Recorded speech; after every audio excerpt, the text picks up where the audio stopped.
व अनकिहुल अयामा मिनकुम वस्सालिहीन मिन इबादिकुम व इमाइकुम इन यकूनु फुक़रा युग़निहिमुल्लाहु मिन फ़ज़लिही। कुरान कहता है कि अपने घर में जो लड़के लड़कियां उनकी शादी करो और ये जान लो कि जिस दिन शादी करोगे इन यकूनु फुक़रा, अगर वो फ़कीर होंगे, तंगदस्त होंगे, पैसे नहीं होंगे, तो अल्लाह ताला अपने उस निकाह की बरकत से उनको मालदार बना देगा। कि इस्लाम में जाति के अंदर भी बहुत सारी चीज़ें जो है अलग अलग चीज़ें से बट गए। इस्लाम इसकी देखा जाए तो कहीं कुरान और हदीस में इसकी रेफरेंस नहीं देता है कि इस्लाम के अंदर कोई बंटवारा नहीं है, पर हम लोगों ने इसको अलग अलग बांट करके अपनी ज़िंदगी के अलग अलग मकसद को पूरा कर रहे हैं। तो क्या आपको नहीं लगता है कि इसकी जो ये सिस्टम है, ये सिस्टम बहुत मतलब कि अभी इसकी कोई ज़रूरत है भी नहीं, और ये जो बनाया गया सिस्टम गलत है? इस दौरान में मैं और जगह की बात नहीं कर रहा हूँ कि जैसे कि जो गैर मुस्लिम है उनकी जो अंतिम संस्कार किया जाता है शमशान घाट पे, उनका कहीं अलग अलग शमशान घाट नहीं है। पर हम मुसलमान कहते हैं कि इस्लाम कहता है कि सब कोई एक है, और हम ही लोग बना कर दिए हैं कि ये तुम्हारा कब्रिस्तान है, तुमको यहाँ देना है, ये हमारा कब्रिस्तान है, हमको यहाँ देना है, ये उनका कब्रिस्तान है, उनको देना है। तो गैर मुसलमानों में यानी कि हिंदू में कोई शमशान घाट को अलग अलग नहीं बांटा गया है, हम मुसलमानों ने अलग अलग बांट दिए। क्या ये ऐसा नहीं हो सकता था कि जो जिसके नजदीक है उसको वहां पे देना चाहिए, क्योंकि हमारे गांव में तो यही सिस्टम आप ये कहना चाह रहे हैं कि मतलब कि एक मजबूत रिश्ते बनाने के लिए जाति की जो है जरूरत पड़ती है, इसकी जरूरत पड़ती है, इसको जरूरी बताया नहीं, इसको जरूरी नहीं करा दिया। जरूरी जो है वो ये है कि वो दोनों मुसलमान होने चाहिए। आप देखिए इसी गांव में एक खानदान के लड़के की शादी दूसरे खानदान की लड़की से हुई है और होती है और चल भी जाता है।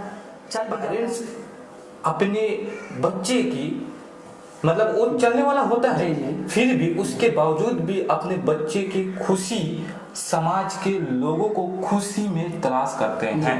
मेरा ये चीज है कि अगर वो रिश्ता चल सकता है, सब दोनों का स्टेटस लगभग ठीक है, बस जाति का फर्क है, तो यहाँ पे वो अपने बेटा या बेटी की खुशी लोगों की समाज की खुशी में क्यों तलाश गलत करते हैं? ऐसे वालिदैन को 100 बार सोचना चाहिए। अपनी पसंद की शादी इस्लाम इजाजत देता है नहीं? अपनी पसंद की शादी, अपनी पसंद की शादी इस्लाम में इसकी इजाजत है, लेकिन आप अपने पसंद की शादी कर सकते हैं। तो यहाँ पे जब बात आती है तो सारे नॉन वहाँ तो इस्लाम से याद मांगते हैं कि अपने पसंद की शादी करें, वहाँ इस्लाम को कटघरे में खड़ा करते हैं। जब शादी की बात आती है तो फिर क्यों अपने हिसाब से शादी करते हैं? मैं आपसे पूछना चाह रहा हूँ कि वहाँ पे हम नॉन मुस्लिम कल्चर को अपना करके हम ये नहीं करें कि हमारे समाज में इज्जत जा रहा है, पर एक इस्लाम की जो चीजें बताई हुई बातों को हम फॉलो करके कहते हैं कि हमारे समाज में इज्जत चली जा रही है। ये चीजें मैं कह रहा हूँ कि ये गलत है। गलत है बिल्कुल। क्योंकि क्या अगर एक औरत आज के ज़माने में अगर वो चाहे कि मैं अपनी रोजी रोटी के लिए जॉब कर सकती हूँ, उसको इजाज़त दिया है इस्लाम ने या नहीं दिया है, और कहाँ तक दिया है?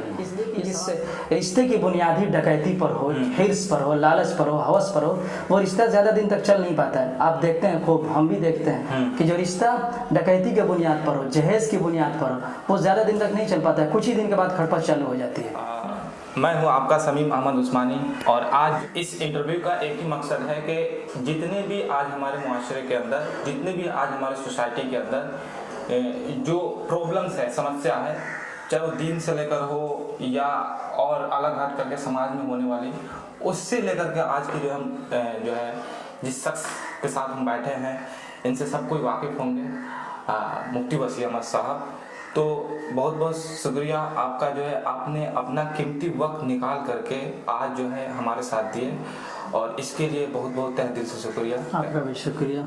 जिस चीज़ में आपने अपना तालीम को हासिल किया है, तो वो मतलब कि मुफ्ती आपका पूरा कैरियर रहा। तो बहुत सारे लोग कन्फ्यूजन होता है कि एक हाफिज़ में, एक कारी में, एक मौलाना में, एक मुफ्ती में, एक काजी में, क्या मतलब अलग अलग सारी चीज़ें हैं, क्या है? थोड़ा सा इसको थोड़ा सा तफसील से थोड़ा सा समझें। ये अलग अलग जो है कैटेगरी है जी। हाफिज़ उसको कहते हैं जिसने पूरे कुरान मजीद को मुकम्मल ज़बानी याद कर लिया हो, समझ। ये पहला स्टेप होता है। सबसे पहला स्टेप तो सही कुरान पढ़ने का होता है। फिर दूसरा स्टेप उसको ज़बानी याद करना, फिर उसके बाद जब उसको ज़बानी याद कर लिया तो आता है कि उसको समझने का स्टेप। तो जो ये समझने की जो पूरी एक ज़िंदगी होती है या उसका एक तालीमी सिलसिला होता है, जब इसको आगे बढ़ाता है कुरान को समझने का, तो फिर आलिम बनता है आदमी, मौलाना बनता है।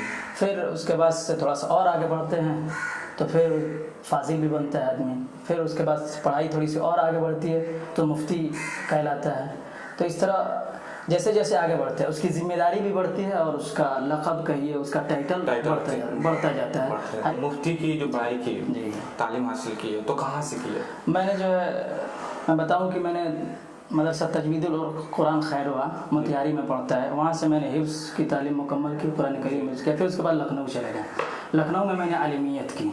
आलिमियत का मतलब यह है कि जो भी शरई उलूम है उसमें जो है एक तरह से मैंने महारत हासिल की, उसकी पूरी जानकारी हासिल की। शरई उलूम में कहिए कि मैंने BA किया हमने। फिर उसके बाद से और आगे बढ़े तो हमने जो है फाजिल की पढ़ाई की, MA किया शरई उलूम में, ठीक, यानी स्पेशलाइजेशन इन फ़िक़्ह इस्लामी कह लीजिए। फिर उसके बाद से और आगे हमने जो है इफ्ता की तालीम हासिल की।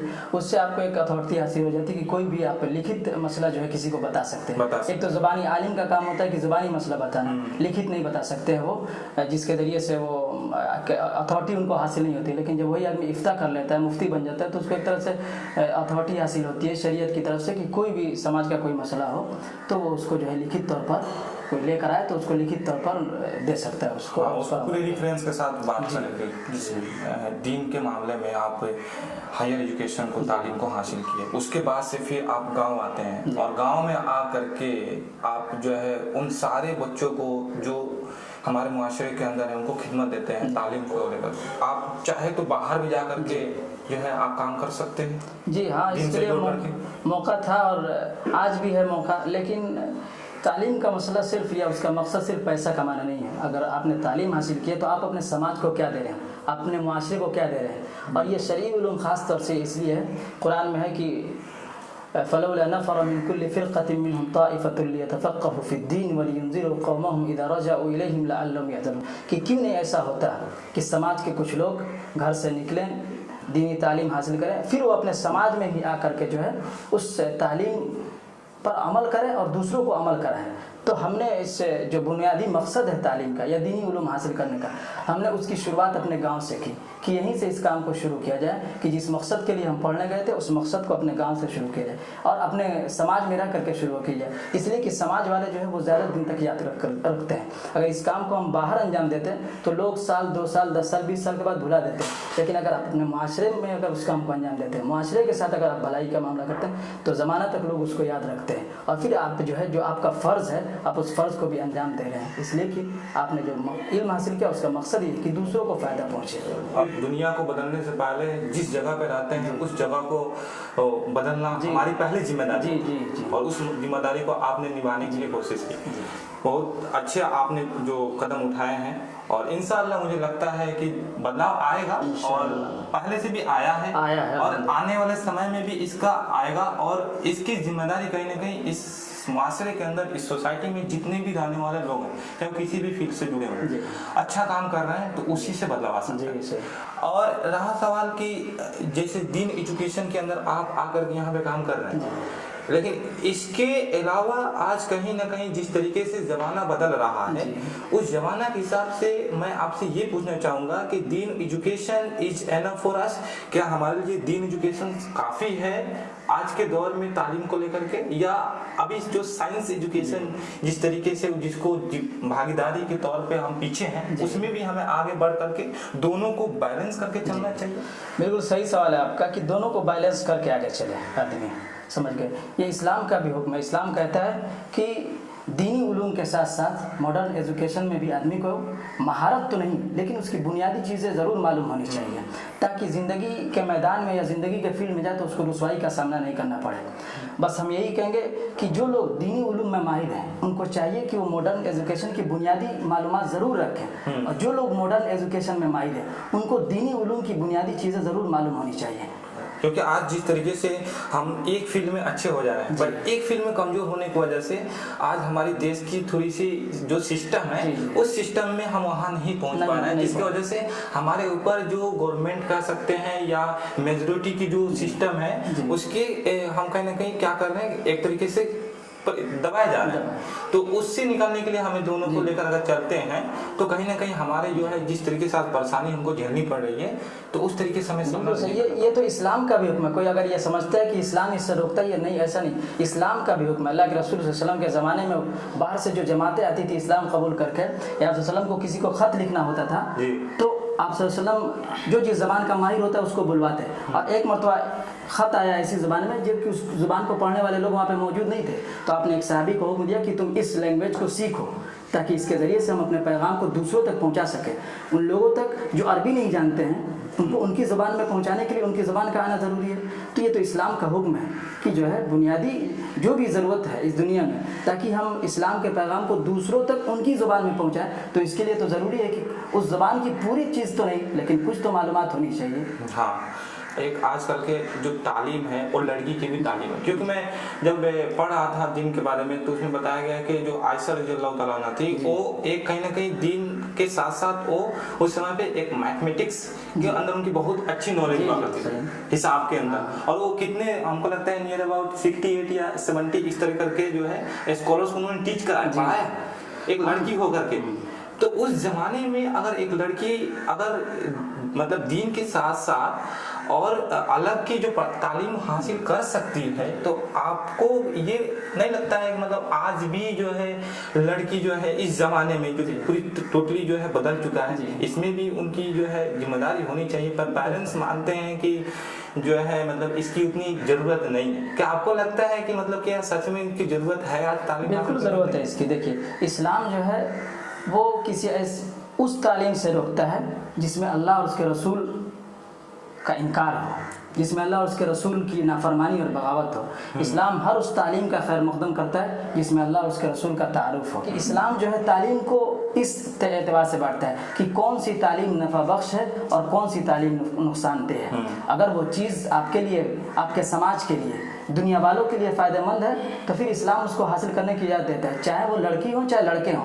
लेकिन इसका ख्याल रखना ज़रूरी है कि लड़कियां किस माहौल में उस इल्म को हासिल कर रही हैं, किस माहौल का देखना बहुत ज़रूरी है। और जिस माहौल में रहती है क्या उसको शरीयत इजाज़त देता है कि नहीं देता? जी, सिर्फ तालीम हासिल करना, मैंने कहा कि तालीम हासिल करने से शरीयत नहीं रोकती है। वो तालीम जिसमें अल्लाह उसके रसूल की बगावत हो, अल्लाह उसके रसूल की नाफरमानी हो, उससे सिर्फ शरीयत रोकती है। बाकी जिसमें अल्लाह उसके रसूल की बगावत नहीं है, उससे इनकार नहीं है, शरीयत आपको इजाज़त देती है। लेकिन इस बात का ख्याल रखना चाहिए कि आप किस माहौल में उस इल्म को हासिल कर रहे हैं। आपका माहौल सही है कि नहीं, जिस मकसद के लिए आप इल्म हासिल कर रहे हैं तो आपकी ज़िंदगी बने संवरे, आपके ज़रिए से दूसरों को फ़ायदा पहुँचे।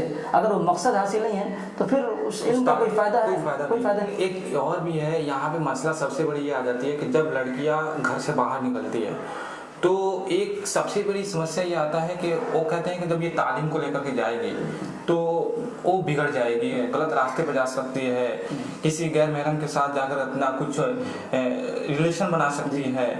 तो इस मकसद से जो है बहुत सारे ऐसे माँ बाप वालिदैन जो है अपने बेटियों को तालीम हासिल से रोक देते हैं। तो ये उसको पॉइंट देखना सही है क्या कि एक लड़की अगर तालीम को लेकर के जाएगी, घरों से बाहर निकलेगी तो उसको जो है, लेकिन सही बात है। देखिए इसमें ये देखा जाता है कि कहाँ माहौल ज़्यादा बिगड़ने के मिल रहे हैं उसको। हाँ, खतरात के माहौल कहाँ है? घर में वो माहौल कम है, समझ गए, बाहर में वो माहौल ज़्यादा है। और इसमें चाहे जितनी दलील दे वो कम है, माहौल सबके आंखों के सामने है। आप देख रहे हैं कि मुल्क में जो माहौल है और इस तरह के खतर जो वाक़यात सुनने में आ रहे हैं, तो जहाँ माहौल ज़्यादा होता है शरीयत उससे रोकती है, जहाँ कम होता है उसमें शरीयत नहीं रोकती है।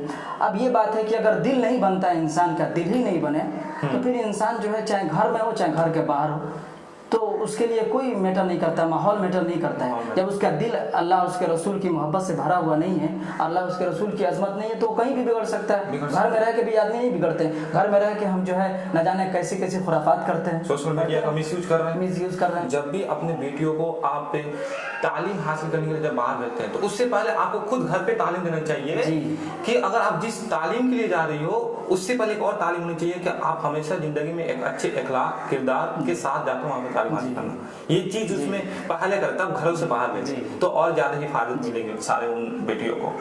अच्छा, एक चीज इसमें मैं कहूँ कि अगर एक लड़की पढ़ लेती है तो एक रेफरेंस मैं देता हूँ कि हज़रत खदीजा रज़ियल्लाहु तआला अन्हा का बिजनेसमैन हुआ करती थी, तजारत किया करती थी बहुत अपने ज़माने के। तो एक औरत होकर के उन्होंने उस समय पे अपना बिजनेस किया।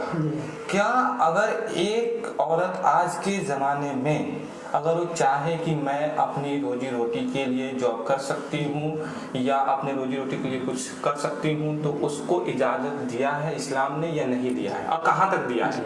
ये सवाल थोड़ा अहम है, इसमें थोड़ा सा हम पॉइंट्स के हिसाब से बोलेंगे, थोड़ा वक्त दीजिएगा हमको। पहली बात है तो खदीजा रज़ी अल्लाह अन्हा का सवाल क्लियर कर देते हैं। उन्होंने जो है तिजारत की, लेकिन वो खुद से जो है अपने माल तिजारत लेकर नहीं जाती थी, वो उनके यहाँ आदमी थे। और यहाँ तक कि अल्लाह के रसूल सल्लल्लाहु अलैहि वसल्लम वो खुद जो है उनके माल तिजारत लेकर के बिजनेस के लिए जाते थे, वो खुद नहीं जाती थी। अपना तिजारत का माल था उनके पास, लेकिन लोगों को लगा देती थी कि आप हमारे तिजारत लेकर जाइए, नफ़ा होगा तो हम आपस में इसको बांटेंगे। एक बार देखिए, औरतों के जॉब करने का मसला, यह बात कहाँ से आती है? यहाँ से ये बात इसलिए आती है कि औरतों के पास भी पैसा होना चाहिए, वो भी खुशहाल ज़िंदगी गुजार सकें, वो भी जो है पैसा कमा सकें। इस सिलसिले में इस्लाम ने जो है ये कहा है कि औरतों की तमाम तर जिम्मेदारी, उसके तमाम तर खर्चे, उसकी तमाम तर ख्वाहिशात दुनिया की, वो मर्दों पर डाल रखी है, मर्दों पर डाल रखी। जब इसकी जिम्मेदारी मर्दों पर इस्लाम ने डाल रखी है, उसके शौहर पर, जब वही बच्ची बेटी होती है तो घर के माँ बाप पर उसकी जिम्मेदारी होती है खर्चा की, जब वही जो है बीवी बन जाती है तो उसके शौहर पर जिम्मेदारी बनती है। तो जब इस्लाम ये कहता है कि हमने तमाम आपके खर्चे और ख्वाहिशात ज़रूरियात मर्दों पर डाल रखी है, तो इस हिसाब से आपको कमाने की ज़रूरत नहीं होनी चाहिए। एक बात तो ये। दूसरी बात, आपको मालूम है कि दुनिया की सबसे बड़ी दौलत इज्जत है।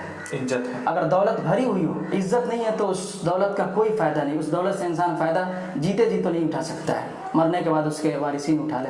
अब बताइए, आपको माहौल मालूम है इस मुल्क का कि इस मुल्क में जो लड़कियां जॉब की लाइन में जा रही हैं, कैसे दरिंदगी के वाक़यात उनके साथ पेश आ रहे हैं, तो सब जाने, इसमें दलील देने की ज़रूरत नहीं और एक दो मिसाल गिनाने की ज़रूरत नहीं है। अब जब इज्जत ही नहीं बचेगी, तो जिस इज्जत को हासिल करने के लिए हमने औरतों को जॉब लाइन में डालने की कोशिश की कि उनको जॉब कराया जाए, उनको बिजनेस के लाइन में डाला जाए, तो अगर इज्जत नहीं रही तो फिर हमने जो उसका एहतराम, औरत का एहतराम खो दिया। फिर जिस मकसद के लिए हमने उसको चाह के उसको सर पर बैठाया, वो तो औरत आपके कदमों में चली गई। तीसरी बात यह कि इस्लाम ने जो है मर्दों को हुक्म दिया कि वो कमाएं, बाहर की गर्मी को, सर्दी को, धूप को, सबको बर्दाश्त करे, तेज़ हवा के थपेड़ों को बर्दाश्त करे। और औरतों को हुक्म दिया कि वो माल जो शौहर कमा कर ला रहा है, उस माल की वो हिफाजत करे, उसके बच्चों की तरबियत करे, शौहर के ज़हनी और इत्मीनानी और उसके जिस्मानी सुकून का ज़रिया बने। दोनों की जिम्मेदारी अलग अलग बांटी। एक को कहा कि आप माल कमाइए, दूसरे को कहा कि आप जो है उसके बच्चों की निगरानी करिए, उसके घर की हिफाजत करिए, उसके बच्चों की तरबियत करिए। ये बहुत बड़ा मसला है। अब ऐसी सूरत में अगर औरत को भी हम जॉब लाइन में भेजते हैं, तो आप तो ये कह रहे हैं कि हम औरतों को हुकूक दिलाना चाहते हैं। आपने तो औरतों पर डबल जिम्मेदारी डाल दी ना। मर्द को तो सिर्फ एक जिम्मेदारी है कि वो 8 घंटे जाकर कमाए, औरत पर तो डबल जिम्मेदारी कि वो आपके घर के बच्चों की निगरानी करे, तरबियत करे, घर की देखरेख करे, फिर पैसा भी कमाए। 8 और 8 16 घंटा औरतें कमाएं। तो ये औरतों के साथ इंसाफ है या जुल्म है? चौथी और आखिरी बात हम ये कहेंगे कि औरतों को जिस मकसद के लिए हमने पढ़ाया था, हम तो यही कहते हैं कि एक मर्द पढ़ता है तो सिर्फ वो अपने लिए पढ़ता है, उसका फ़ायदा सिर्फ उसकी ज़ात तक रहता है। लेकिन एक औरत पढ़ती है तो उसका पूरा घर पढ़ता है, उसका पूरा माहौल पढ़ता है, उसका पूरा घराना पढ़ता है और तालीम याफ्ता बनता है। जब हम औरत को बाहर भेज देंगे तो फिर उसके घर के बच्चों की निगरानी किसके ऊपर? मर्द भी बाहर पैसा कमाने के लिए, औरत भी बाहर पैसा कमाने के लिए, तो बच्चों की निगरानी किसके ऊपर? बच्चों को किसके हवाले आपने छोड़ा? क्या दाइयों के हवाले छोड़ दिया? क्या जो है उन काम करने वालियों के हवाले छोड़ दिया? और आप सोचिए, एक शौहर जब पैसा कमाने के लिए बाहर जाता है या ड्यूटी पकड़ने के लिए बाहर जाता है, तो सुबह में घर में कैसा अफरा तफरी का माहौल रहता है।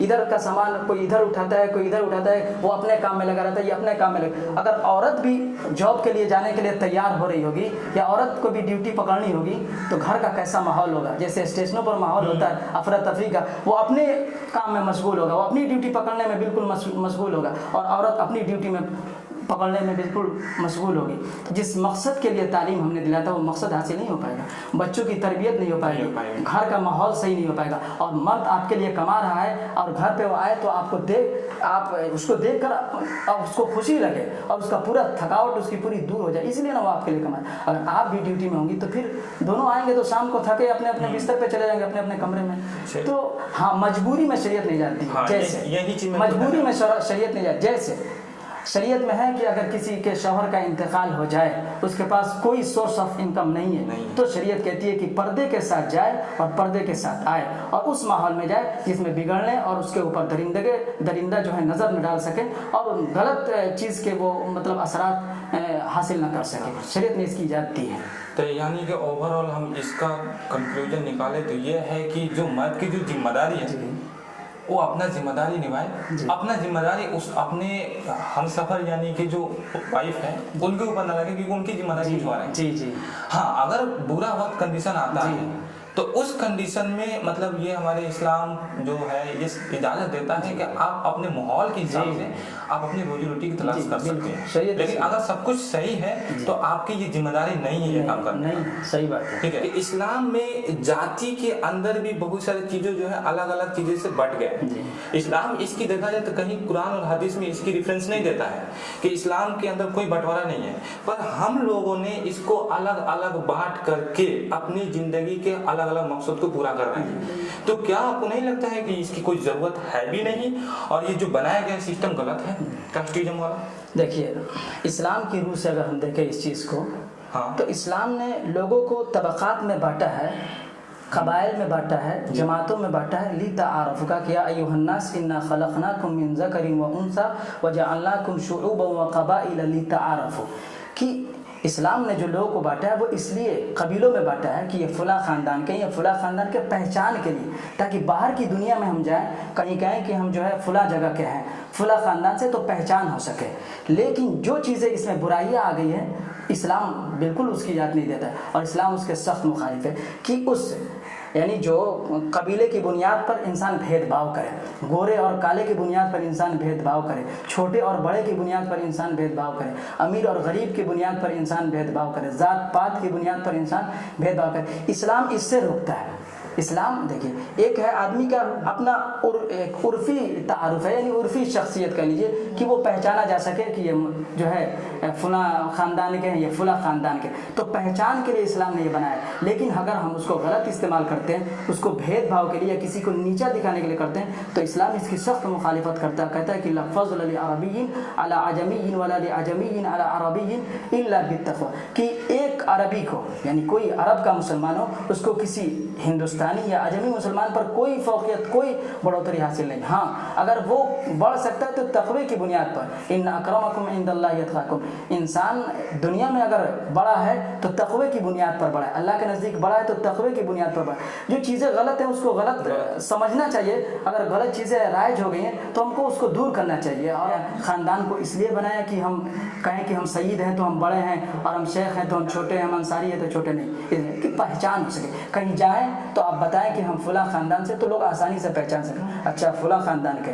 आप फ़लाँ के लड़के हैं। इसलिए बाप का एक लड़का है, समझ गए कि वो कहे कि हम बेटे हैं, लेकिन इससे तो उसकी पहचान नहीं हो पाती है। लेकिन जैसे वो कहता है कि हम फ़लाँ के लड़के हैं, तो उसकी पहचान एक बन जाती है कि पर ऐसा तो हो सकता है ना कि हम डायरेक्ट कहें कि हम मुसलमान। हाँ बिल्कुल, ये तो सबसे बड़ा पहचान है, यही कह दे कि हम मुसलमान हैं। ये तो सबसे बड़ी पहचान। जाति क्यों कहे कि हम ये हैं तब हम वो बिल्कुल सही, हमारी पहचान एक नहीं होनी चाहिए। बिल्कुल सही, वो आप सही कह रहे हैं कि एक है सबसे बड़ी पहचान, सबसे बड़ा प्लेटफॉर्म इस्लाम है। लेकिन ये इस्लाम ने जो है छोटे छोटे ख़ानदानों बांटा ताकि और कुर्बत हो सके एक दूसरे से, और एक दूसरे के करीब हो सके और करीब से उसको पहचान सके। हम आते हैं थोड़ा सा अपने एरिया के माहौल के बारे में कि जो अक्सर मैं देराज के अंदर में लगभग यहाँ पे मैं 2 साल के था तो यहाँ पे आया था।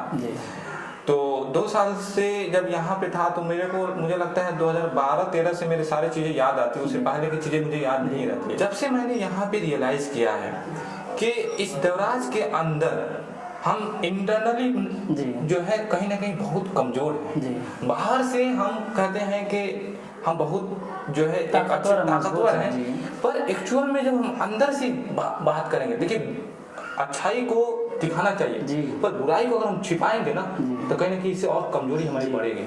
अब ये नहीं कहें कि बुराई को छिपा दे अच्छाई को दिखा दे, अगर ऐसे करते हैं तो कहीं ना कहीं अगर बुराई को जितना छिपाएंगे और वो बुराई बहुत बड़ी कमजोरी कर देगी। सही बात है। तो अगर जो हमारे अंदर जो कमजोरी है उसको हम छिपाए नहीं, उस पर हम बात करें, उसका रास्ता ढूंढे।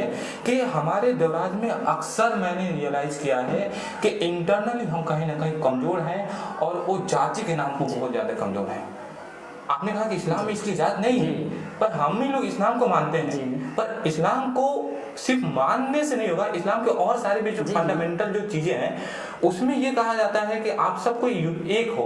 तो फिर ये देवराज के अंदर सबसे बड़ा चीज जो बांटा गया है, अब किन किन चीजों पे बांटा गया मैं आपको बताऊं कि सबसे बड़ी चीज तो आपको ये देखने को मिल रहा होगा कि इस देवराज में, मैं और जगह की बात नहीं कर रहा हूँ, कि जैसे कि जो गैर मुस्लिम है उनकी जो अंतिम संस्कार किया जाता है शमशान घाट पे, उनका कहीं अलग अलग शमशान घाट नहीं है। पर हम मुसलमान कहते हैं कि इस्लाम कहता है कि सब कोई एक है, और हम ही लोग बना कर दिए हैं कि ये तुम्हारा कब्रिस्तान है, तुमको यहाँ देना है, ये हमारा कब्रिस्तान है, हमको यहाँ देना है, ये उनका कब्रिस्तान है, उनको देना है। तो गैर मुसलमानों में यानी कि हिंदू में कोई शमशान घाट को अलग अलग नहीं बांटा गया है, हम मुसलमानों ने अलग अलग बांट दिए। क्या ये ऐसा नहीं हो सकता था कि जो जिसके नजदीक है उसको वहां पे देना चाहिए, क्योंकि हमारे गांव में तो यही सिस्टम, देवराज में ये थोड़ा सा नहीं बदलना चाहिए सिस्टम को? इस पर जो है हम आपको रोकेंगे थोड़ा। देखिए, अगर कब्रिस्तान की बात, जो भेदभाव है, जो चीज़ें गलत हैं वो तो इसे गलत मैसेज आ रहा है, लेकिन जहाँ तक कब्रिस्तान की बात है, शरीयत का ये हुक्म है कि शरीयत ये कहती है कि आप जो है कुछ चीज़ें खास होती हैं, कुछ चीज़ें आम होती हैं, ठीक, कुछ चीज़ें जैसे ये घर की ज़मीन है, ये हमारी खास है, आप इसमें जो नहीं आ सकते, पूरा मेरा ही हक है इस पर पूरा। इधर कुछ चीज़ें आम होती हैं, फील्ड है जैसे खेलने के लिए बना दिया तो उस पर सब जाके खेल सकते हैं। इसी तरह कब्रिस्तान का मसला है, शरीय मसला मैं आपको बता रहा हूँ कि शरीयत जो कहती है कि अगर किसी ने अपनी खास ज़मीन पर खास कब्रिस्तान बना ली तो फिर उसमें जो है उसका हक है, समझ गए। लेकिन दूसरा कोई अगर उसमें आना चाहे, उसमें दफन करना, अपने मुर्दे को करना चाहे, तो शरीयत कहती है कि जिन लोगों की वो ज़मीन है उनसे इजाज़त ले लें, और उनको चाहिए कि वो इजाज़त दें। अगर कोई किसी मजबूरी के तहत वो आपके कब्रिस्तान में आना चाहता है तो आपको चाहिए कि इजाज़त दे। इसी तरह कुछ कब्रिस्तान आम हैं, समझ गए कि नहीं, कि उसमें आम लोगों को जो है, आम मुर्दों को, चाहे वो किसी बिरादरी के हो, आप इसी देवराज में, इसी तेलपुर में देखेंगे कि एक कब्रिस्तान है जिसमें हर बिरादरी के लोग दफन किए जाते हैं, हर बिरादरी के लोग। क्यों? इसलिए कि वो कब्रिस्तान आम है, सबके लिए है वो।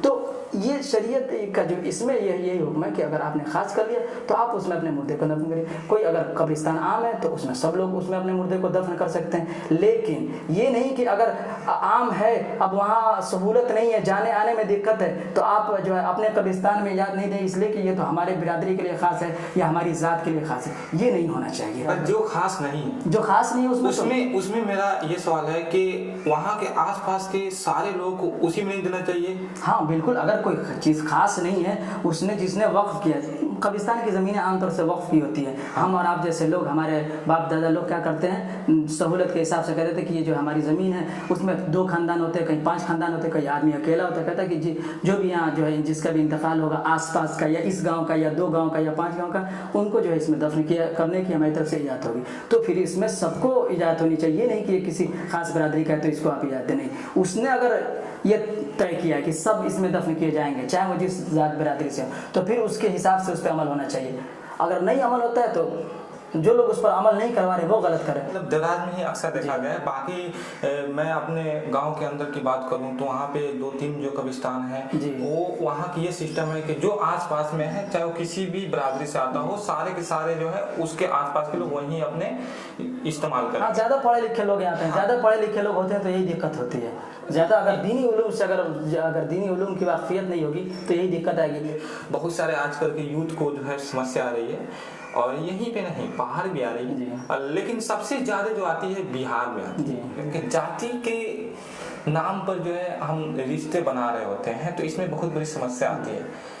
क्या इसको इस्लाम में कहा गया है कि नहीं, तुम इस जात से हो तो उसी सेम बरादरी में ही तुम्हारा अपना जिंदगी गुजारने के लिए हम सफ़र को चुनना होगा? अगर नहीं तो फिर हम लोग इसको क्यों इतने तरीके से इसको बना लिए हैं कि नहीं, कि हमको जो है इसी में करने हैं, इसके अगर नहीं करते हैं इसके अंदर मतलब एक समाज के अंदर स्टेटस खत्म हो जाएगा। और इस्लाम कहता है कि नहीं, तुम्हारा कोई स्टेटस खत्म नहीं होगा, तुम इस्लाम में कर रहे हो तो ओके, अगर दूसरे धर्म में करोगे तब तुम्हारा स्टेटस खत्म होगा। जी सही है आपका सवाल अहम है। देखिए, इस्लाम ने जो है सिर्फ अगर आप इस मुसलमान हैं तो इस मुसलमान होने की वजह से आप एक दूसरे से रिश्ते में मुंसलिक हो सकते हैं। सिर्फ एक वजह जो इस बताई है कि शादी में जो चीज़ सबसे अहम है कि आदमी मुसलमान होने चाहिए, दोनों जोड़े मुसलमान होने चाहिए, ये बुनियादी चीज़ है, सबसे बुनियादी चीज़ है। इसके अलावा और जो तमाम चीज़ें हैं जो हमने इस फुकहा ने बयान की है, समझ गए कि नहीं, जो आप जिसकी तरफ आप इशारा करना चाह रहे हैं, वो इसलिए बनाए गए कि रिश्ते ज़्यादा दिन तक चल सकें, इसलिए बनाए गए। जो जैसे ख़ानदान की बुनियाद पर कि शेख है तो शेख ख़ानदान में, खान है तो खान खानदान में, समझ गए, ये इसलिए बनाया गया कि ताकि रिश्ते ज़्यादा दिन तक चल सकें। बहुत सारी चीज़ें इस्लाम ने वहाँ पे बयान किया, फ़ुक़हा ने बयान की कि ख़ानदान भी देख ले आदमी, इसी तरह पेशा भी देख ले आदमी कि शौहर किस पेशे से है और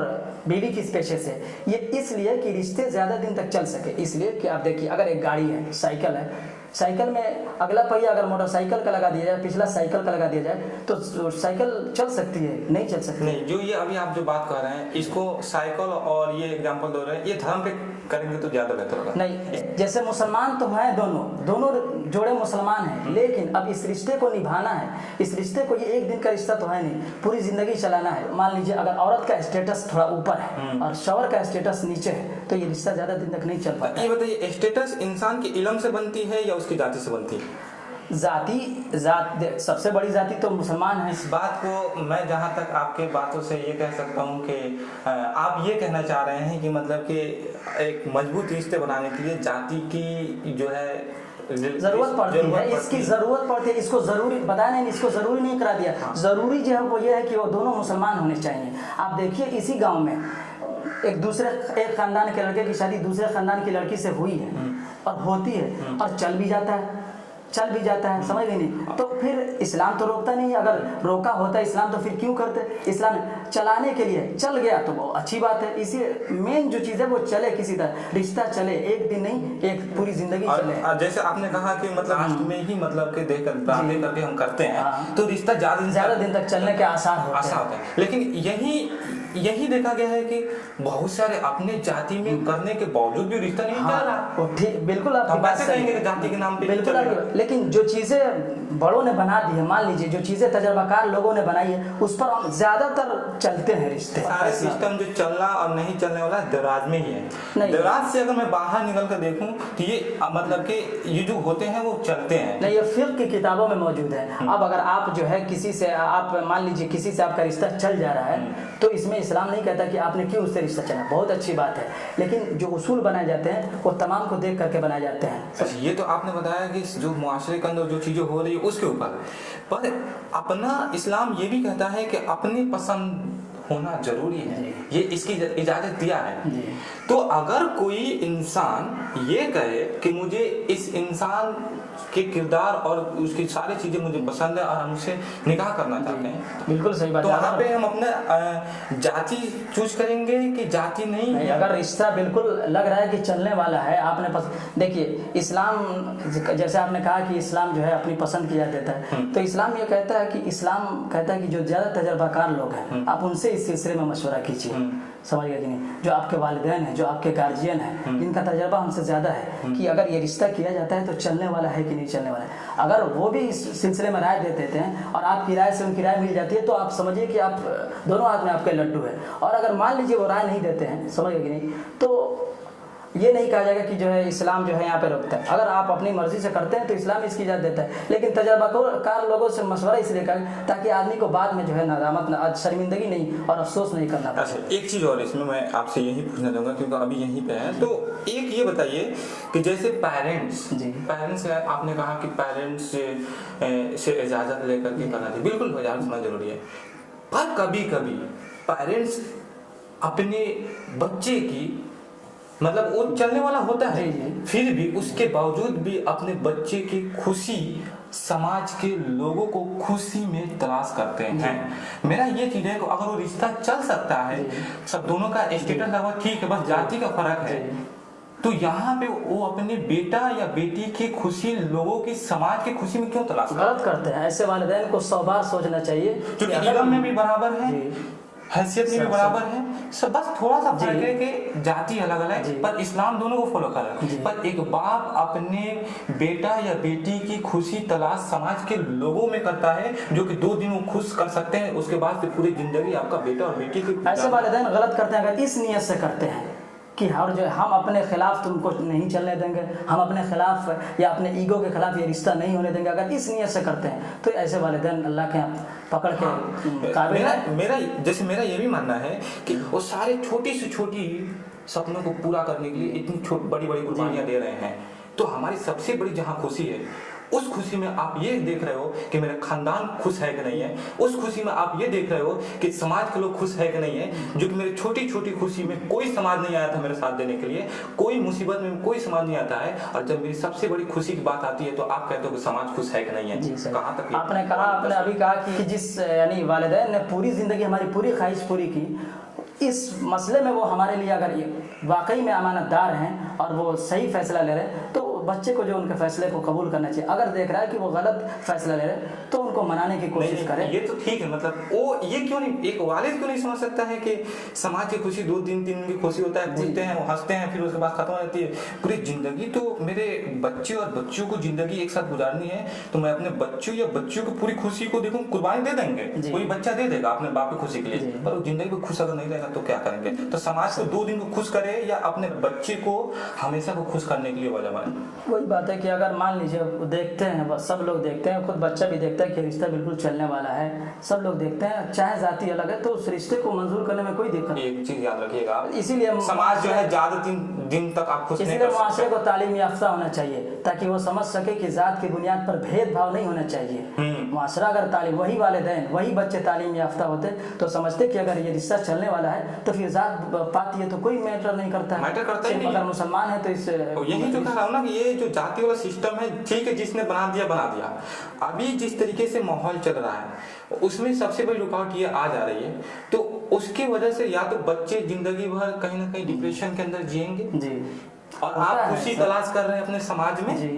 तो ये मेरे को ये नहीं समझ में आता है कि आप कितने दिन तक अपने बच्चों को खुश नहीं देख सकते हैं। एक समाज को आपको याद रखिए, आपको बुरे वक्त में आपका कोई समाज आपका साथ नहीं देता है, आपके बच्चे आपके परिवार ही आपके साथ होते हैं। जो अभी जो ट्रेंडिंग सारे चल रहा है, जो शादी के जो रस्में रिवाज है, हम उसमें ये देख रहे हैं कि हमारे सारे जो रस्में हैं, जो रिवाज हैं, वो सारे नॉन मुस्लिम वाला हो जा रहा है। दहेज ले रहे हैं तो ये गलत नहीं है, आपके समाज में इज्जत नहीं जा रहा है। आप बारात लेकर जा रहे हो, रात भर जो है डीजे चल रहा है, उसमें आपका इज्जत नहीं जा रहा है। को परेशान कर रहे हैं, जो हार्ट के पेशेंट हैं, शुगर के पेशेंट हैं, रात भर सो नहीं पाते हैं आपके पटाखे की आवाज की वजह से। वहीं तरह की दहेज ले रहे हैं, बारात ले जा रहे हैं, हल्दी सेलिब्रेशन कर रहे हैं, पता नहीं क्या क्या एक्टिविटीज हो रही है, तो ये सारे हम ये फॉलो कर रहे हैं। पर इस्लाम इसका कहता है कि आप अपने पसंद की शादी कर सकते हैं। तो यहाँ पे जब बात आती है तो सारे नॉन वहाँ तो इस्लाम से ज्यादा मानते हैं कि अपने पसंद की शादी करें, वहाँ इस्लाम को कटघरे में खड़ा करते हैं। जब शादी की बात आती है तो फिर क्यों अपने हिसाब से शादी करते हैं? मैं आपसे पूछना चाह रहा हूँ कि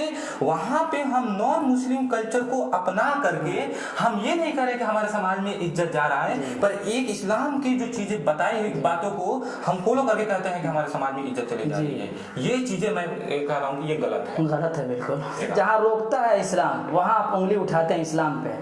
इस्लाम ने मान लीजिए कह दिया कि आप ये काम नहीं करिए, तो अब जैसे कह दिया कि लड़कियों को जॉब लाइन में जाना है तो इन शर्तों के साथ जाइए, तो आप उस पर सवाल उठाते हैं तरह तरह के, क्यों रोकता है इस्लाम जो है वो मर्दों से बराबरी के हक को छीनता है। लेकिन जहाँ इस्लाम बिल्कुल खुलेआम रोकता है, जहाँ कोई भेदभाव नहीं है, जात पात की बुनियाद पर, जेंडर की बुनियाद पर, जहेज लड़के के लिए भी गलत है, लड़की के लिए भी गलत है, वहाँ आप जो है इस्लाम को सामने रखते हैं। एक चीज और इसमें मैं कहूँगा कि जिस तरीके से अपनी पसंद की शादी इस्लाम इजाजत देता है नहीं, अपनी पसंद की शादी, अपनी पसंद की शादी इस्लाम में इसकी इजाजत है। लेकिन अगर इस्लाम का जब हमने इसमें नाम ला दिया कि इस्लाम अपनी पसंद की शादी की इजाज़त देता है, तो इस्लाम की भी पसंद है। इस्लाम कहता है कि 4 चीज़ों की वजह से औरतों से शादी की जाती है। तुनकाहुल मरअतु लिअरबईन लिमालिहा वली हसबिहा वली जमालिहा वली दीनिहा, कि 4 चीज़ों की, उसके खूबसूरती की वजह से, और जो है उसके माल की वजह से, उसके हुस्न जमाल की वजह से, और उसके दीनदारी की वजह से। तो कह रहे हैं कि जो, और आगे कहता है इस्लाम की जो शख्स दीन की बुनियाद पर रिश्ते को करता है वो शख्स कामयाब होता है। तो अगर आप दीनदारी की बुनियाद पर रिश्ते को कर रहे हैं, दीनदारी की बुनियाद पर कि हम अपनी शादी उस औरत से करें जो दीनदार है। तो इसका मतलब अगर औरत आप दीनदार खोज रहे हैं तो खुद आप भी दीनदार होंगे, और जब आप भी दीनदार होंगे तो आपकी पसंद इस्लाम की पसंद हो गई, इस्लाम की पसंद आपकी पसंद हो गई। तो एक अपनी पसंद इसमें कोई चीज़ नहीं है, वही चीज़ आप इस्लाम की पसंद भी बना सकते हैं, उसी इस्लाम की पसंद को आप अपनी पसंद बना लीजिए। हाँ, ये सही बात है कि मतलब कि अपनी पसंद की इजाजत है। हाँ, बट बहुत सारे इस्लाम की भी पसंद देखिए हाँ, कि बहुत सारे इस्लाम कंडीशन है कि इस्लाम किन चीजों को पसंद करता है। मान लीजिए आपने पसंद की एक गैर मुस्लिम औरत को, तो ये तो आप मान लीजिए या तो आपकी पसंद हो गई, लेकिन फिर आप जाइए इस्लाम की इसको पसंद करता है कि नहीं पसंद करता। जो है जहेज जो है सबसे बड़ी एक समस्या है, और इसका समस्या सबसे बड़ा कारण है जितने जो लोग सक्सेस है जी, जो जितना ही पढ़ा लिखा है, जितना ही एजुकेटेड है, जितना ही वो कामयाब है, तो उसको जहेज उतना ही जरूरत है। तो क्या अच्छे रिश्ता ये देख कर ले कि हम जहेज दे दें और वहाँ पे कर ले, या हमें जो है वहाँ पे रोक देना चाहिए? क्योंकि अगर वो जहेज ले सकता है तो इसका मतलब वो भिखारी है, लालची है, और उस शख्स को आप कामयाबी के नाम पर अपने बेटी का हाथ में इस्लाम इसकी याद नहीं कर रहा, लेकिन आदमी को कोशिश करनी चाहिए कि ऐसे अगर ऐसा रिश्ता मिल जाए जो बगैर जहेज के वो चलने वाला हो, तो फिर उस रिश्ते को छोड़ दे जिसमें जहेज हो। इसलिए कि जिस रिश्ते की बुनियाद ही डकैती पर हो, हिर्स पर हो, लालच पर हो, हवस पर हो, वो रिश्ता ज़्यादा दिन तक चल नहीं पाता है। आप देखते हैं, खूब हम भी देखते हैं कि जो रिश्ता डकैती के बुनियाद पर हो, जहेज की बुनियाद पर हो, वो ज़्यादा दिन तक नहीं चल पाता है, कुछ ही दिन के बाद खटपट चालू हो जाती है। कि आप जो 10 लाख 20 लाख जो बचपन से कहते हो कि मेरी बेटी बड़ी होगी तो मैं इसको जो शादी करने के लिए पैसा रख रहा हूँ, मेरा मानना है कि पैसे को ना रखो, आप अपने बच्चे को अच्छी तालीम दिला दो, और उस अच्छी तालीम जब वो अपने अंदर झेल लेगी उसका आज नहीं तो 10 साल 20 साल बाद तो जरूर, जैसे उससे जो नस्लें तैयार होंगी तो कहीं ना कहीं तो उससे जो नस्ल तैयार होगी वो तो दीनदार होगी, और आज नहीं उसका फायदा हम देखेंगे 10 साल 20 साल बाद। तो वही होनी चाहिए। आप जहेज की जो तैयारी अभी से कर रहे हो कि 20 साल के बाद मेरी बेटी को इतना पैसा लगेगा तो मैं अभी से इकट्ठा कर रहा हूँ, आप उसको पढ़ा दो और तालीम हासिल करा दो, क्योंकि पैसा दोगे लड़के वाला खत्म कर देंगे और वो इस्लामी इजाजत भी नहीं है। चलिए, सबसे बड़ी पहले नहीं था, अभी सबसे बड़ी ट्रेंडिंग ये चल गया है कि एक इंसान की जो है शादी तभी होगी जब वो कामयाब हो जाएगा, क्योंकि इस्लाम ये कहता है कि अगर आपके बच्चे अगर बालिग हो गए हैं तो जितना जल्द से जल्द है उनकी जो है मतलब कि शादी कर देनी चाहिए, निकाह कर देना चाहिए, कि क्योंकि वो गलत रास्ते पर ना जाए। हाँ ठीक है, हम बता नहीं रहे हैं कि बाहर से ये सारी चीजें सिस्टम गलत हो रहा है, नहीं, अंदर तो कुछ ना कुछ गलत हो रहा होगा ना। जी सही बात है। तो ये इंसान को भूख लगती है तो जरूर खाने की तलाश में निकलेगा। हाँ। 2 ख्वाहिशें इंसान की होती है, एक पेट की ख्वाहिश, एक उसकी अपनी नफसानी ख्वाहिश। जब भूख लगती है तो कुछ ना कुछ खाएगा, चाहे वो जायज़ चीज़ खाए चाहे नाजायज़ चीज़ खाए। इसी तरह इंसान के अपने जज्बात, उसकी ख्वाहिशात हैं, फितरी ख्वाहिशात, जब वो उस उम्र को पहुंच जाएगा तो ज़रूर उसकी तलाश में निकलेगा। अगर जायज़ रास्ता उसको दे दिया गया तो जायज़ रास्ते से उसको पूरा करेगा, और गलत रास्ता दे देगा गलत रास्ते से उसको पूरा करेगा। देखिए असल में इस दिक्कत ये आ रही है ना, शादियों में जो उम्र ज़्यादा हो जा रही है और लड़के और लड़कियों की शादी नहीं हो रही है, उसके पीछे जहाँ तक मैंने मतलब मुताला किया या समझा है वो ये है कि लड़के और लड़कियां दोनों शादी के बाद फौरन अपने स्टैंडर्ड को ज़्यादा बढ़ा ले रहे हैं। जो लड़के पुराने कपड़ों में यानी साल 2 साल पुराने कपड़ों में अपनी ज़िंदगी बसर कर सकते थे, शादी के बाद उनका फौरन उनका यानी कि ये स्टेटस ऐसा हो जाता है, वो चाहते हैं कि हम नए कपड़े में रहें। इसी तरह जो लड़के आसानी के साथ बाथरूम में बाल्टी से पानी लेके जा सकते थे, वो चाहते हैं कि उसमें टोटी लगे, हम टोटी से जो है पानी का इस्तेमाल करें बाथरूम में। इसी तरह लड़कियां हैं, वो स्टेटस अपना बिल्कुल फ़ौरन बदल ले रही है, स्टेटस वो चाह रही है कि हमारा हाई फाई हो जाए। वो जिस कपड़े में पहले ज़िंदगी बसर कर सकती थी वो अब चाहती है कि हम रोज़ाना नए नए कपड़े पहने। समझ नहीं समझे, यही दिक्कत। लड़का चाहता है हम शहजादा बन जाए शादी के फौरन बाद, लड़की चाहती है हम शहजादी बन जाए, और वालिदैन में कुछ कमियां हैं उनके अंदर। अगर मान लीजिए लड़का आपका इस काबिल नहीं कि वो अभी कमा सके, लेकिन उम्र उसकी शादी की हो गई है, तो जो लड़का आपके घर में शादी से पहले खा सकता था, खा सकता था, पहन सकता था, 1-2 साल उसको और मोहलत दीजिए कि जिस तरह वो शादी से पहले खाता पहनता रहा, 1-2 साल और कमा ले। फिर उस बीच में जो है अल्लाह ताला ज़रूर रास्ता निकालता है कि उसको जो है ऊपर वाला है जी। अब हम आपको दलील जो देने जा रहे हैं इसके बाद, वो अनकिहुल अयामा मिनकुम वस्सालिहीन मिन इबादिकुम व इमाइकुम इन यकूनु फुक़रा युग़निहिमुल्लाहु मिन फ़ज़लिही। कुरान कहता है कि अपने घर में जो लड़के लड़कियां उनकी शादी करो, और ये जान लो कि जिस दिन शादी करोगे यकूनु फ़ुक़रा, अगर वो फ़कीर होंगे, तंगदस्त होंगे, पैसे नहीं होंगे, तो अल्लाह ताला अपने उस निकाह की बरकत से उनको मालदार बना देगा। और हम क्या चाहते हैं, पहले मालदार बने फिर निकाह करें। शरीयत कहती है कि आप निकाह करिए फिर देखिए मालदार बन जाएंगे। तो वालिदैन को चाहिए कि जिस तरह उसका खर्चा, उसके लड़के का खर्चा शादी से पहले चलता था, साल 2 साल और उठाए। इसी तरह लड़की वाले को चाहिए कि वो अपनी लड़की का जो है स्टेटस बिल्कुल ही शादी के फौरन बाद बढ़ा न दे कि आसमान छूने लगे, वो शहजादी न बना दे। 1-2 साल उसको जो है उम्र हो जाए तो शादी करें, 1-2 साल में खुद ही लड़का अपनी लाइन पे आ जाएगा और वो किसी न किसी बिजनेस में लग जाएगा। और कुरान का जो है वादा भी है कि अगर वो मालदार हैं, वो गरीब हैं, फ़कीर हैं, शादी करते हैं तो शादी की बरकत से अल्लाह ताला उनको मालदार बनाएगा। एक ऑब्जर्वेशन किया जा रहा है कि सबसे बड़ी अभी के जो मतलब माहौल है, मतलब कि जिंदगी वही जिएंगे जो सक्सेस है। जी, पहले ऐसा नहीं था। जी, पहले सब कोई खुश थे। जी, एक इंसान की अपने दिल की खुशी होती है और एक उसकी जिस्मानी खुशी होती है। हाँ। यानी एक दिल की राहत है और एक जिस्मानी राहत है। दिल की राहत उसी वक्त पूरी होगी जब अल्लाह को याद करेंगे तो, अल्लाह की मोहब्बत होगी तो। और जिस्मानी राहत जो है, लोग जिस्मानी राहत के पीछे ज़्यादा पड़े हुए हैं और जिस्मानी राहत तो पैसे ही से हासिल हो सकती है, इसलिए लोगों ने पैसे को सब कुछ बना लिया। दिल की खुशी को कुछ समझा ही नहीं, दिल की राहत को कुछ समझा नहीं। अगर दिल की राहत को समझते तो गरीबी में भी मालदार थे। अल्लाह के रसूल ने फरमाया, वल्लाहि ला अख्शा अलैकुमुल फ़क़्र वलाकिन अख्शा अलैकुम अन तुबसत अलैकुमुद दुनिया कमा बुसितत अला मन कान क़ब्ल, कि मैं तुम्हारे ऊपर फ़क़्र फ़ाक़ा का नहीं डर है मुझे कि तुम फ़क़्र फ़ाक़ा के शिकार हो जाओगे, फिर जो है तुम परेशानी में पड़ जाओगे। मुझे इसका डर है कि दुनिया तुम पर फैला दी जाए, यानी तुमको खूब माल दे दिया जाए, तो जैसे पहले के लोग माल की वजह से हलाक हुए, तुम भी हलाक हो जाओ। और एक वजह ये भी है कि इसी की वजह से आज बहुत सारे लोगों की तलाक भी हो रही है, क्योंकि मामला ऐसा है कि घर शुरू में सब कुछ सही चल रहा था और बाद में पता चला कि लड़का जो है के पास थोड़ा सा कंडीशन खराब हो गया, क्योंकि लड़की को भी समझ में आ गया है कि सब कुछ पैसा ही है जिंदगी में। वो गरीबी और मजबूरी को सह नहीं सकती है, क्योंकि उसको चाहिए सब कुछ फैसिलिटी और वो नहीं मिल पा रहा है। बुरा वक्त आने पर वो लोग धीरे धीरे दूरियां बन रही है और तलाक होता है। हाँ, रिश्ते की बुनियाद जिन बुनियादों पर रिश्ता चलना चाहिए उसको हमने पीछे डाल दिया, पैसा को बुनियाद बना लिया, तो पैसा भी कहीं ना कहीं तलाक का कारण बनता जा रहा है। कुछ अमीर लोगों की वजह से आज जो है हमारे माशरे के अंदर गरीबों लोगों को सताया जाता है। क्या आपको नहीं लगता है कि उनको भी कोई ना कोई हिसाब लेने वाला होगा? ज़रूर। अल्लाह ताला जो है इन्नल्लाह काना अलैकुम रक़ीब, अल्लाह ताला कहता है कि अल्लाह का जो कैमरा है वो चारों तरफ घूम रहा है, उसकी निगरानी चारों तरफ है। वो जब गिरफ्त करना चाहेगा दुनिया में भी गिरफ्त कर सकता है और आखिर में, लेकिन दुनिया में गिरफ्त करेगा तो वही इंसान ना समझ सकता है जिसके अंदर दीनी शुऊर हो, वही तो समझेगा कि हमको इस जुर्म की सज़ा दी जा रही है। आज जिसके पास पैसा हो जा रहा है, जो आज राजनीतिक में आकर के अपना कुर्सी संभाल रहे हैं, जिनके पास पावर हो गया, आज वो गरीबों को अपने कहीं ना कहीं पावर का, पैसा का मिसयूज कर रहे हैं। आप किसी को दबा रहे हो ना, ऊपर वाला देख रहा है। और जब ऊपर वाला जब बदला लेता है ना, तो ऐसा बदला लेता है जो आपका पावर वहाँ पे फेल हो जाएगा। वो क्या समझ रहे, अल-खल्क़ यालुल्लाह, अल्लाह ताला कहता है, अल्लाह के रसूल कहते हैं कि पूरी कायनात जो है वो अल्लाह की मखलूक है, अल्लाह का ख़ानदान, अल्लाह का कुंबा है। हम सब अल्लाह के ख़ानदान हैं। कि अगर आपके ख़ानदान वाले के साथ कोई जुल्म करे, कोई छेड़खानी करे, आप बर्दाश्त करेंगे? नहीं करेंगे। उसी तरह वो सारी दुनिया जो है, सारी कायनात अल्लाह का ख़ानदान है, उसके ख़ानदान वालों के साथ कोई जुल्म करेगा तो अल्लाह ताला आज नहीं तो कल ज़रूर। वो गरीब नहीं बदला ले सकता है, पर गरीबों का तो कोई मालिक है, वो तो जरूर बदला लेगा। आपके जो सबसे करीबी इंसान जो है, आपके दोस्त हैं, उनका नाम क्या है? जफीरुल हुदा साहब। तो उनसे आपको कैसे मतलब मुलाकात हुई, मतलब कब से हुई, कैसे हुई? हम ये देखते हैं ना कि आपकी जो है जिस्म अलग अलग पर दिल एक ही है, जान एक ही है।